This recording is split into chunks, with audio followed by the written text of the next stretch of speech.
don't think it's disgusting. Oh, much better. Here it goes, Azriel. Oh, look out! It's rolling, it's rolling, it's rolling. Yeah!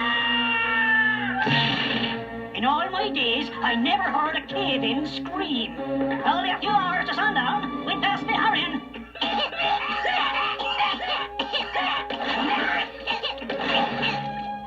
That's the cliff, and there's the hopping crane. Oh, we'll have to climb above it and lower some Smurf down into the nest. I've been lowered quite enough for one day, thank you. Gosh, Hefty, I'm good. Gee, I'm sorry, Clumsy, but Nat's the Smurf for this job. True, true.